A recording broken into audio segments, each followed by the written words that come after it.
Hello दोस्तों। आज हम बात करने के लिए यहाँ पर आए हैं। बहुत ही ज़रूरी बात है और सबसे ज़रूरी बात तो ये कि ये जो वीडियो है आप इस वीडियो को पूरा शुरू से लास्ट तक देखें, क्योंकि कुछ अहम बातें हैं जो आपके लिए फ़ायदेमंद हो सकती हैं और लोगों के लिए भी फ़ायदेमंद हो सकती हैं। और इसलिए इस वीडियो को पूरा शुरू से लास्ट तक देखें, ये हमारा आपसे विनम्र निवेदन है। और मैं इस वीडियो के माध्यम से अभी जो हाल ही में जो आपका महामारी चल रही है कोरोना डिसीज़ कोविड-19, उसके तहत हमसे जुड़ने वाले जितने भी लोग हैं, हमारे जो सब्सक्राइबर हैं, हमारे जो व्यूअर हैं, उनको कुछ अपनी तरफ से संदेश, अपनी तरफ से क्या, जो पीएम हमारे जो प्रधानमंत्री जी हैं मोदी जी, उनकी तरफ से जो संदेश है उसको फॉरवर्ड करना चाहेंगे आप अपने इस चैनल के माध्यम से। और कुछ बातें और भी हैं जो अपनी तरफ से बताना चाहेंगे, तो इस वीडियो को पूरा शुरू से लास्ट तक देखें। और मेरी ये बात बहुत ज़्यादा दूर तक तो नहीं जाएगी, क्योंकि मेरे जो सब्सक्राइबर हैं वो जितने भी हैं कम से कम वहाँ तक तो जाएगी, और जो भी मेरे व्यूवर्स हैं कम से कम वहाँ तक तो पहुँचेगी। तो कुछ ज़रूरी बातों के साथ में और कुछ ज़रूरी बचाव और कुछ जो एहतियात बरतने वाली चीज़ें हैं, कुछ महत्वपूर्ण आंकड़ों के साथ मैं आपके सामने रूबरू होऊंगा। तो दोस्तों, जैसे कि हम लोग अगर वर्तमान घटनाक्रम की बात करें, वर्तमान में क्या स्थिति है कोरोना डिसीज़ की, कोविड-19 की, तो भारत की अगर स्थिति की बात करें अगर, तो अब तक के जो संक्रमित लोगों की संख्या है, जो पॉजिटिव पाए गए हैं, वो 255 लोग हैं। 255 पूरे भारत की अगर बात करें, और इसमें से 4 लोगों की डेथ हो चुकी है, जिसमें से अभी ये ताज़ा खबर है, एकदम ताज़ा आपका आंकड़ा डाटा मैं आपके पास रख रहा हूँ, अभी हाल ही का, तुरंत का। और लगभग 28 जो आपके 28 जो मरीज़ हैं वो मतलब सही होकर के अपने घर को जा चुके हैं। तो कुल मिलाकर के ये जो आंकड़ा है ये हमें बताता है कि ऐसा बिल्कुल नहीं है कि जो कोविड-19 है, कोविड-19 से कोई बच नहीं सकता है। तो और अभी हाल ही में डिसीजन हमारे यूपी के जो सीएम हैं आदित्यनाथ योगी जी, उनके द्वारा लिया गया कि जो लखनऊ और नोएडा और कानपुर है, इन शहरों को सैनिटाइज़ किया जाएगा, क्योंकि उत्तर प्रदेश में प्रवेश करने के लिए यही मुख्य जो शहर हैं और जहां से लोग यात्रा करते हैं और यहां से अपने अपने गाँवों को, घरों को लोग अपने जाते हैं। तो इन शहरों में ज़्यादा इस संक्रमण फैलने की संभावना के तहत ये निर्णय लिया गया है सीएम योगी के द्वारा। इसके साथ साथ दोस्तों, जो सबसे महत्वपूर्ण बात जो है वो हम करने वाले, लेकिन उसके पहले यूपी में अगर संक्रमित मरीजों की बात करें तो लगभग 23 पहुंच गई है, 23 पहुंच गई है। और भारत में सबसे ज़्यादा जो है वो आपका महाराष्ट्र में है, लगभग 52 के करीब, और 1 की डेथ हो चुकी है।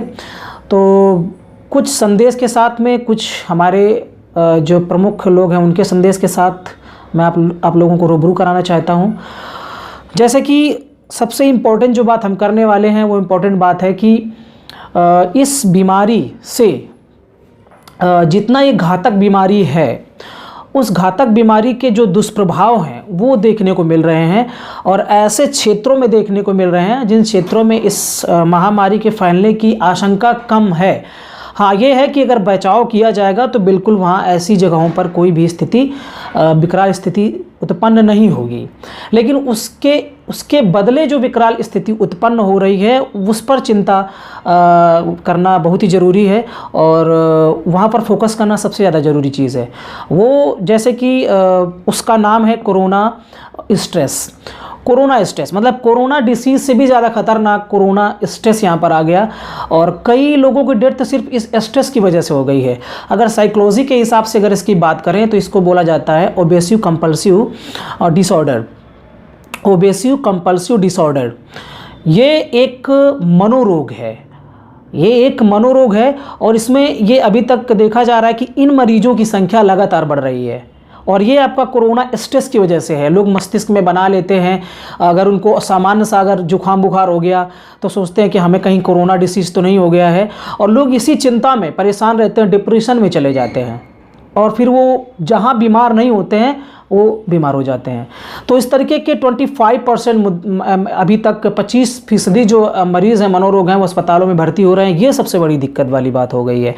तो ये होता इसमें क्या है, इसके लक्षण क्या होते हैं? जो OCD है इसके लक्षण क्या होते हैं? इसके लक्षण आपके घर में या आसपास लोगों को अगर आप इस तरीके के लक्षणों को देखें तो उनको थोड़ा सा उसकी काउंसलिंग करें, उनको समझाएं। और ये इसके लक्षण क्या होते हैं उन पर हम लोग बात करते हैं। देखिए, इसके लक्षणों की बात करें तो एक तरीके से जो OCD होता है इसमें व्यक्ति किसी एक चीज़ को लेकर के जुनूनी हो जाता है। वो बार बार रिपीट करता है, चीज़ों को बार बार रिपीट करता है। जैसे कि सफाई से संबंधित OCD होना, तो इसमें क्या होता है कि व्यक्ति के अंदर सफाई का जुनून सवार हो जाता है। वो अगर बाहर से आता है तो उसको लगता है कि हम अपने हाथ धो लें, और अगर उसको इतना डर अंदर से भर जाता है, स्ट्रेस हो जाता है कि बार बार हाथ धोता है, बार बार नहाता है, बार बार घर में पोछा लगाना, और इतनी ज़्यादा एहतियात बरतता है कि जो कि कुछ ओवर होने लगता है, और वो परेशान ही रहता है। साथ साथ में उसके घर वाले भी उसके साथ में परेशान हो जाते हैं। इसको OCD नाम दिया गया। ये मनोरोग है। देखिए, साफ सफाई करना जरूरी है, बिल्कुल ज़रूरी है, क्योंकि इससे एहतियात बरतना बहुत ज़रूरी है, बचाव भी इससे सुरक्षा है।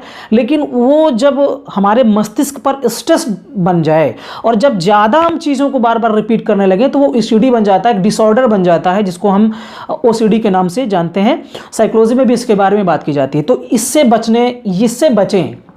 इससे बचें और इस तरीके का कोई व्यक्ति आपके घर में अगर है जिसको OCD हो गया है, वो बार बार चीज़ों को साफ कर रहा है, बार बार मतलब एक चीज़ को साफ करने के बाद फिर तुरंत कम से कम 20-25 बार लोग नहा दे रहे हैं। ऐसे कई केस अभी देखने को मिले हैं।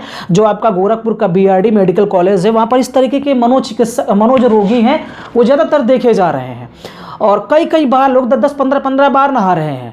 तो देखिए, इसी को बोलते हैं OCD। सफाई करना एक सभी लोग सफाई करते हैं, लेकिन वो ओवर हो जाना एकदम से, जिसका कोई बेमतलब जिसको बोलेंगे, वो आपका डिसऑर्डर है, आपका OCD डिसऑर्डर है, ओबेसिव कंपल्सिव डिसऑर्डर, इसको ये नाम दिया गया है। तो दोस्तों, इस चीज़ से बचें, कोरोना स्ट्रेस से बचें। और कोरोना स्ट्रेस से अभी चित्तूर में एक वृद्ध व्यक्ति की डेथ हो गई, जबकि डॉक्टरों ने कहा भी कि आपको संक्रमण नहीं है, फिर भी अगर आपको जुकाम खांसी है तो आप मास्क लगा कर रहें घर में, लेकिन वो व्यक्ति चिंता करता ही रहा और स्ट्रेस की वजह से उसकी जान चली गई। तो ये चीज़ पर ध्यान देना बहुत ही ज़रूरी है। अपने घर वालों को समझाएं, आसपास के लोगों को समझाएं, अफवाह ना फैलाएं। और सबसे बड़ी बात ये कि जैसे बहुत सारे लोगों को दिमाग में गूंज रहा है कि इस बीमारी का कोई वैक्सीन नहीं है। सही बात है, इस अभी कोरोना डिसीज़ या कोविड-19 का कोई वैक्सीन, पर्टिकुलर कोई एक वैक्सीन उसी के लिए नहीं बनी है। पर ऐसा नहीं है कि अभी आप देख रहे हैं जो आपके सामने डाटा उपलब्ध है, जिसमें से 28 लोग सही होकर के अपने घर जा चुके हैं। तो बिना दवाई के कैसे सही हो गए? तो बिना दवाई के सही कैसे हो गए, आप ये सोचने वाली बात है। तो दवा है, लेकिन पर्टिकुलर अभी उसी डिसीज़ की, अर्थात कोविड-19 की अलग से कोई वैक्सीन नहीं खोजी गई है।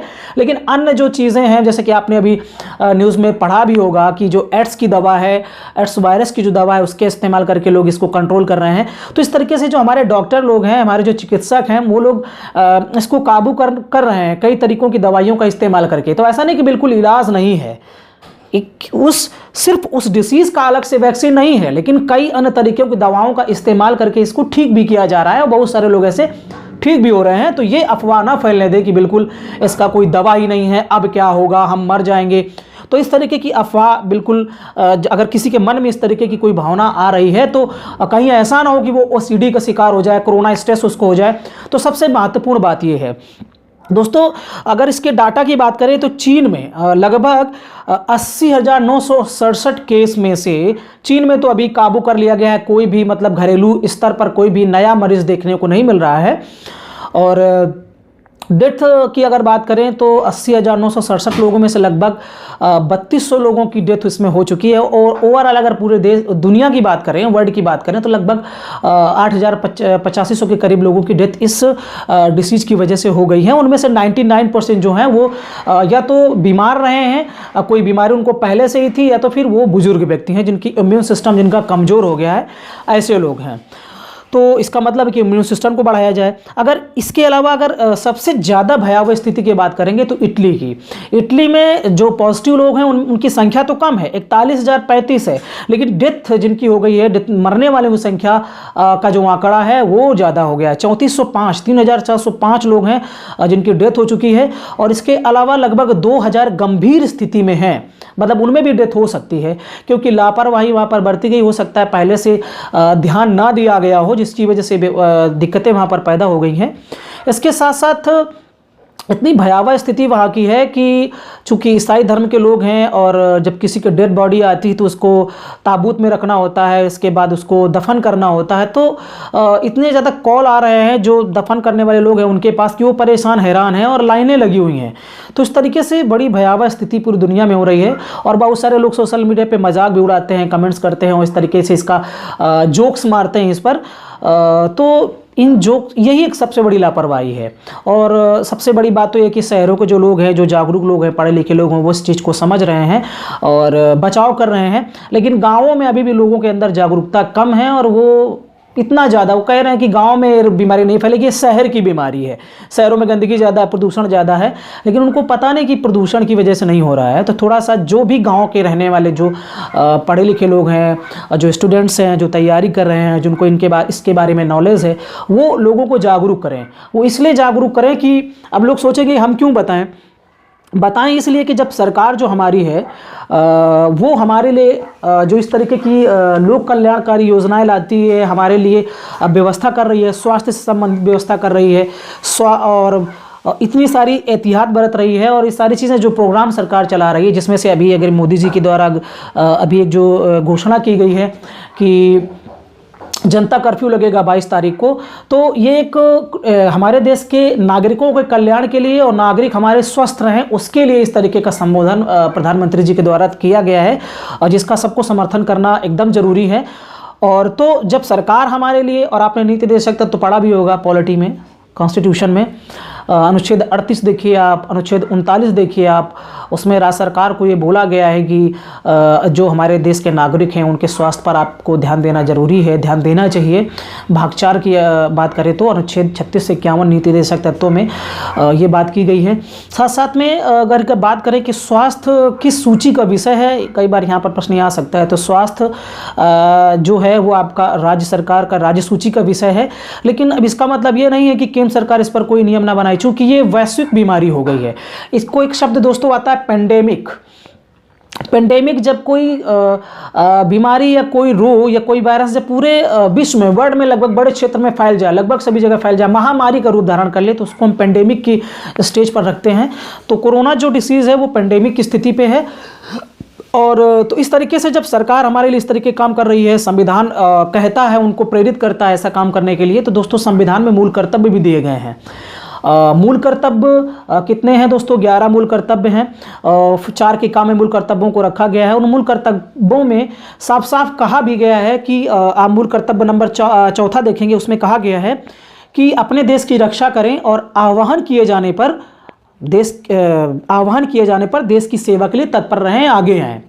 तो दोस्तों प्रधानमंत्री जी के द्वारा आह्वान किया गया है और जनता जो कर्फ्यू लगाने की बात की गई है, तो उसका आप लोग पूरी तरीके से समर्थन करें, लोगों को समझाएं। और एक चीज़ और यहाँ पर बताना ज़रूरी है कि जैसे बहुत सारे लोग सामान इकट्ठा करने लगेंगे कि खाने पीने की चीज़ें इकट्ठा कर लें, तो आप ये मत सोचिए कि जो सब्जी की दुकानें हैं, खाने पीने की दुकानें हैं, खाद्यान्न की दुकानें, वो बंद नहीं होंगी, मेडिकल की दुकानें हैं वो बंद नहीं होंगी, बाकी चीज़ें हैं बंद कर सकते हैं। वो आपके ऊपर डिपेंड करता है कि आप कितना इस बात का पालन करते हैं। और अब बात ये आती है कि आखिर जनता कर्फ्यू क्यों? जनता कर्फ्यू इसलिए कि दोस्तों ये कई चरणबद्ध तरीके से डिसीज़ फैली हुई है, और जैसे कि चाइना में हुआ, चाइना के जो स्वास्थ्य विभाग से संबंधित लोग हैं वो बात कर रहे हैं वीडियो कॉन्फ्रेंसिंग के जरिए और बता रहे हैं कि अब वो कह रहे हैं कि अब हम मदद करें, क्योंकि वो तो भुगत रहे हैं इस चीज़ से, अपने आप को कंट्रोल भी कर लिए हैं वो काफ़ी हद तक। तो वो ये बता रहे हैं कि इसके कई स्टेप होते हैं। पहले स्टेप पे ये होता है कि पहले स्टेप पे जानकारी मिल जाती है कि फला व्यक्ति जो है वो विदेश से आया हुआ है, शायद उसको कोरोना डिसीज़ हो गई हो, उसकी जांच होती है तो उसको कंट्रोल में आइसोलेशन में रख दिया जाता है, आइसोलेशन वार्ड में रख लिया जाता है, क्वारंटाइन उसका कर दिया जाता है। लेकिन अगर उसने किसी व्यक्ति से संपर्क किया हुआ है तो वो सेकेंड स्टेप हो जाएगा, और जो सेकेंड वाला व्यक्ति है जब वो अन्य लोगों से और संपर्क करेगा तो वो थर्ड स्टेप पे पहुंच जाएगा। दोस्तों थर्ड स्टेप जो है वो ज़्यादा गंभीर हो जाता है, क्योंकि यहाँ पर हमें जानकारी नहीं मिलती कि जिसको कोरोना से जो व्यक्ति संक्रमित है आखिरकार वो संक्रमित कहां से हुआ, और जो फोर्थ स्टेप है उसमें और भी समस्या हो सकती है। तो अभी जो हमारे यहाँ देश में है वो थर्ड के बाद फोर्थ स्टेप आने वाला है। तो इसको कंट्रोल करने के लिए, ताकि ये ज़्यादा महामारी का रूप धारण ना करे, विकराल रूप धारण ना करे, इसलिए क्या किया गया है कि लॉकडाउन कर गया, शट डाउन कर दिया गया। और शट डाउन और लॉकडाउन दोस्तों किया जा रहा है, इसका मतलब ये है कि पूरी तरीके से मॉल हैं, बाजार हैं और रेल सेवाएं हैं, बस सेवाएं हैं, पूरी तरीके से यातायात जो है उसको ठप कर दिया जाएगा, ताकि जहां पर जो भी लोग हों, और जो मान लो कि जिसको जैसे कोई कोरोना डिसीज से संक्रमित व्यक्ति है तो वो अपना हेल्पलाइन नंबर दिया गया, उस हेल्पलाइन नंबर पर कॉल करके अपना बता सकता है। और बाकी जिनको है तो वो अपना आपको सेल्फ आइसोलेशन कर रहे हैं, कुछ लोग सेल्फ क्वारंटाइन अपने आप को कर रहे हैं। दोस्तों यहाँ पर दो शब्द आते हैं, आइसोलेशन और क्वारंटाइन, बार बार, और आप न्यूज़पेपर भी पढ़ते होंगे, न्यूज़ में भी आप देखते होंगे। तो आइसोलेशन का मतलब होता है अलगाव, अपने आप को अलग कर लेना। तो सेल्फ आइसोलेशन, बहुत सारे लोग सेल्फ आइसोलेशन कर रहे हैं, जैसे कि मान लो कि भी आपकी वो एक पार्टी की सदस्य हैं जिन्होंने अपने आप को सेल्फ आइसोलेशन पे रखा हुआ है, अपना दल की हैं अनुप्रिया पटेल, उन्होंने अपने आप को सेल्फ आइसोलेशन पे रखा हुआ। इसका मतलब है कि अगर हमें जुकाम खांसी उस तरह के कुछ लक्षण दिखाई देते हैं तो हम किसी से ना मिलें, अपने एक स्वच्छ कमरे पे रहें, साफ सुथरे कमरे पे जो हवादार कमरा हो, सारी चीज़ों की व्यवस्था वहीं पर हो, हम किसी से बाहर ना मिलें। सेल्फ आइसोलेशन ये होता है, मतलब सबसे, समाज से अपने आप को अलग कर लेना, और यही आपका जनता कर्फ्यू है। अगर क्वारंटाइन शब्द की बात करें तो क्वारंटाइन शब्द जो है दोस्तों, ये लैटिन शब्द है, और लैटिन मूल का शब्द है जिसका अर्थ होता है 40 नंबर 40। ये देखिए, अब इसका मतलब ये है कि 40 से क्या मतलब है, इसका 40 से क्या मतलब है, तो 40 का मतलब ये है दोस्तों कि इसका सबसे पहले इस्तेमाल तो जो है इस व्यवस्था का ब्रिटेन में किया गया था। और होता क्या था इसमें कि जैसे कोई जहाज़ है, पानी वाला जहाज़ है, उस पर अगर कोई इस तरीके का संक्रमित व्यक्ति बैठा हुआ है जो कि मतलब कहने का वो किसी बीमारी से, किसी डिसीज से ग्रसित है वो, या कुछ ऐसा माल लादा हुआ है जिस पर बहुत सारे कीटाणु और जीवाणु आ गए हैं बाहर से, तो ऐसे जहाज़ों को क्या किया जाता था कि अलग कर दिया जाता था 40 दिनों के लिए। तो वहीं से शब्द आया क्वारंटाइन, और क्वारंटाइन का भी मतलब वही है कि अलग कर लेना। क्वारंटाइन का मतलब भी क्या है, अलग कर लेना। तो लैटिन भाषा का ही शब्द है दोस्तों, तो अपने आप को अलग कर लेना लोगों से। तो अगर किसी व्यक्ति को अगर इस तरीके का संक्रमण है तो अपने आप को अलग करके स्वयं बचेगा और दूसरों को भी बचाएगा, तो ये भी वो कर सकता है। इसके अलावा दोस्तों अगर और बात करें तो हम लोग बात कर रहे थे कि मूल कर्तव्यों की। तो मूल कर्तव्यों में देखिए दिया गया व्यवधान, आप मूल कर्तव्य 4 देखेंगे, जिसमें से कहा गया कि देश की रक्षा करें और आह्वान किए जाने पर देश सेवा के हित के लिए हमेशा तत्पर रहें। तो आपसे यह रिक्वेस्ट है, विनम्र निवेदन है सभी से कि आप लोग इस मैसेज को सभी तक पहुँचाएँ, लोगों को जागरूक करें, ताकि ये जो जनता कर्फ्यू है पूरी तरीके से आपका सफल हो पाए। जो ये कोरोना है कम से कम ये कंट्रोल पे आ पाए। तो ये आप लोगों से काफ़ी हमारी रिक्वेस्ट है। इसके अलावा अगर कुछ ये कोरोना अगर इतनी महामारी फैला रहा है तो उसके साथ साथ में कुछ अच्छी चीज़ें भी सिखा रहा है। जैसे अच्छी चीज़ों की अगर बात करें तो दोस्तों बहुत सारे लोगों को समय नहीं रहता था कि अपने लोगों के पास में बैठें, अपने माँ पिता से बात करें, अपने साथ में लोगों के साथ भोजन करें। लोग अपने अपने जॉब करते हैं, बाहर रहते हैं, अपना इधर उधर रहते हैं, लोग मिल नहीं पाते हैं। तो एक अच्छा मौका है, इस मौके का अपना फ़ायदा उठाएं और साथ साथ में लोगों के साथ में अपने परिवार के साथ में रहें, परिवार के साथ भोजन करें, और बच्चों को अच्छी सही बात समझाएं, ना कि गलत उससे संबंधित चीज़ें बताएं।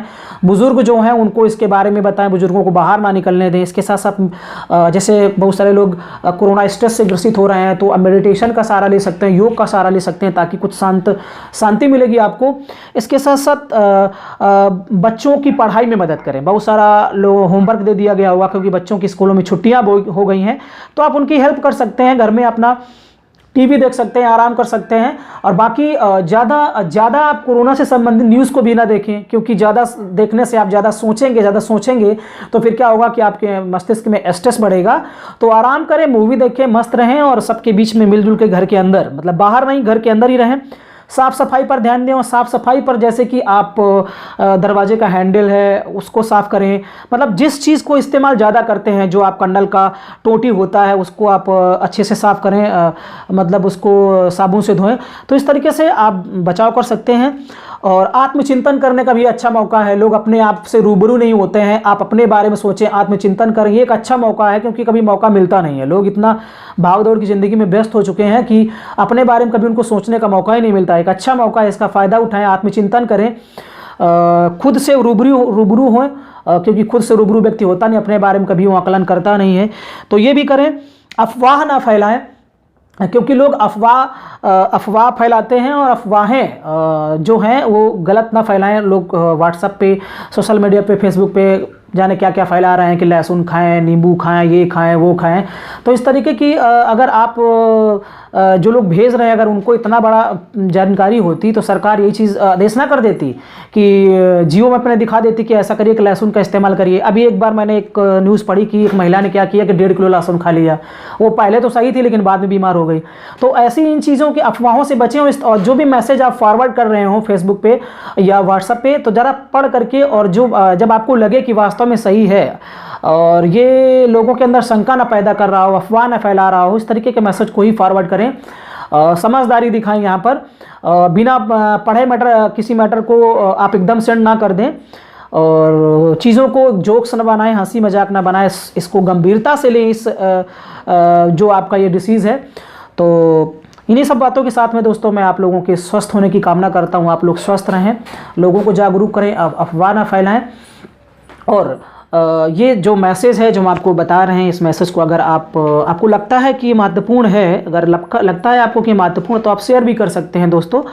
और तो हम यहीं से आपसे विदा लेते हैं। Thank you very much.